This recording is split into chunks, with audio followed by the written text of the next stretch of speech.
It's Bill Yoder. I did an update with Bill a few weeks ago. He isn't doing nearly as well now as he was 6 months after his encounter with that buck. Here is some footage from our library that was taken 6 months after his injury that has never been seen before. Right there we can see the sign Reese where you were, Bill, or at least where the deer came out and knocked you down. And you say drug you up and down, what's that? Up and down, that's probably 70 feet. Took you down there on its antlers. On his antlers, stuck through my legs. He carried me like I was a rag doll. What would he do? Was he just moving and running? No, he was walking, shaking his head, trying to get me off of him, but I was stuck on him. But you were stuck on with your legs. Stuck on my legs, so I was kind of dragging my shoulder and my head was hitting the ground. Holy cow. So it was kind of a... He bumped you all the way down there, all the way back. Then how did you get off? I really don't know. He kept hooking me while I was laying down up there, and then I think he went down and fought with the other buck, and somehow I consciously or unconsciously crawled through that back gate. That gate there, so you did you have to open it? I had to open it, and thank God I didn't have this padlock. I just had this hook. From the inside. I unhooked it somehow. You came down here and reached through here and unhooked this. And if I would have had that padlock on there, I would have never got out of there. So you must have maybe put your hand up there. I don't know, yeah, could be. And you got that unhooked, and then I crawled in here. I knew I crawled because you could see where I crawled in the mud.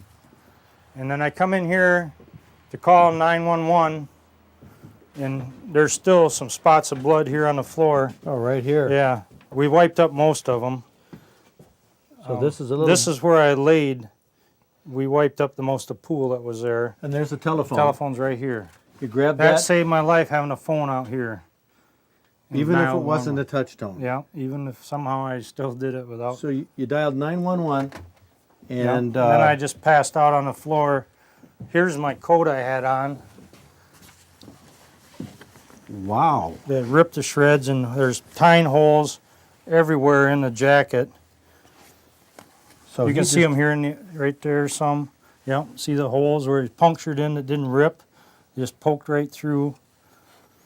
A little bit of blood on there. Blood on there. I mean, he actually ripped this off. Ripped it quite a bit, yes. And then they finished cutting the rest off. He had it all ripped to shreds. Mm-hmm. But he just, in the arms, you can see where is the arm? What's left of them. Well, yeah, where are they? I don't know. Arms are gone. Yeah. Well, they're actually opened up. Yeah, they're opened up is what they did. They cut them off me. So. But he gored, you can see all the gores. And here's what's left of my sweatpants I had on. He ripped them all to pieces, and they were soaked with blood. So you were half naked laying here? Yeah, yeah. And it was kind of cold then, too. But I didn't know the difference. Did it, this is kind of a weird question maybe, but did it hurt? No, I didn't feel nothing because I was out of it, Thank God. I didn't really come to where I knew what was going on 5 hours in the emergency room. They were sewing up the last hole when I really woke up and knew what was going on. Well, when that buck came at you, well, he never had another chance to come at you, or did he? Or did he turn you over and then poke again? Yeah, he kept rolling me over, and I tried to move, I guess, and then he just kept sticking me, Would he get back and run? Not very far. He'd just pick his head back and then just push. His front legs would be just like this, and dirt just flying. And he's pushing. Yeah, hind legs and front legs, just hard as he could push. You've seen them, how hard they can, when they really mean business, they really... Well, now we had a home video on of bucks fighting, going back and forth. Is that how you would describe that? When they're really doing it hard, not playing fighting, but right. Crazy fighting. Yeah, that's what he was doing to me. But every time I try to move, he'd just go at me again. I guess when I really passed out, that's when he kind of gave up on me. Well, how did you protect? I mean, he did enough damage on you, especially from the backside. Yes, backside of my legs. Yeah. But how did you protect? You could have had a lung punctured. You could see on my sides where he ripped the skin right off on both sides. But I curled up in a ball. I remember doing that. I was like this right here, curl up. So that's why them tine holes. But you were laying on your side. I was laying on the ground, right. But I tried to protect my stomach and my heart and stuff. I remember doing that. Of course, he could have poked through from back here. But I think I laid on my back more, so he worked on my butt and my side because I laid over on the fence this way. So he just more or less got this side the most. Did you yell at him or anything? Oh, or I did- tried talking to him. It didn't do any good. I said, "Don't you know who I feed you?" But that didn't do any good. I was out of wind. He knocked the wind on me. So I just talked to him, but he was already too mad. And what did he do?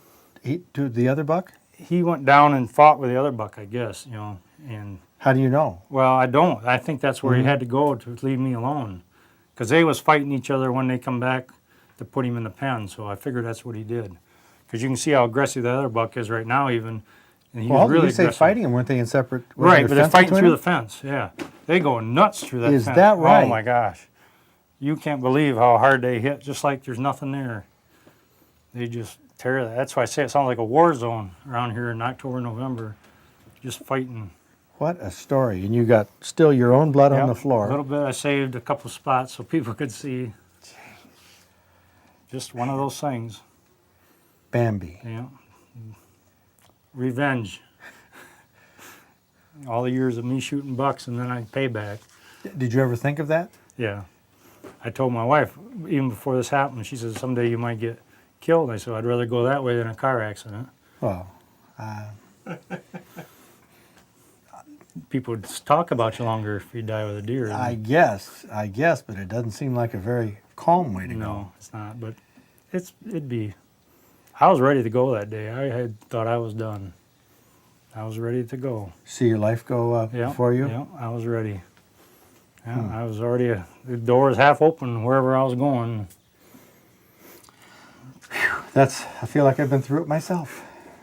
It's when I really didn't realize when I come home that first couple of days after a month in the hospital, come out here, my boots and everything's still laid out here, and my wife didn't touch anything because it bothered her, and it did shake me up pretty bad thinking about how bad it hit me worse than it did when I was laying in the hospital, because then I related to it more. You see the things that you had on and how bad things are, and you wonder how you made it out of it. So do you think that raising deer is dangerous? It can be. People ask if they want to raise deer. I said, well, get a doe then. Work with that. Especially if you got kids. Mm-hmm. Don't raise a buck because they will hurt somebody. There's no doubt about it. Even a 1.5-year-old buck could kill you. So, with kids, I wouldn't. I don't let kids near these during the rut. Keep them right away from them because they just stick their fingers in there and they lose their fingers. You mean from the deer coming Yeah, up against hitting the fence. fence? Yeah. Wow.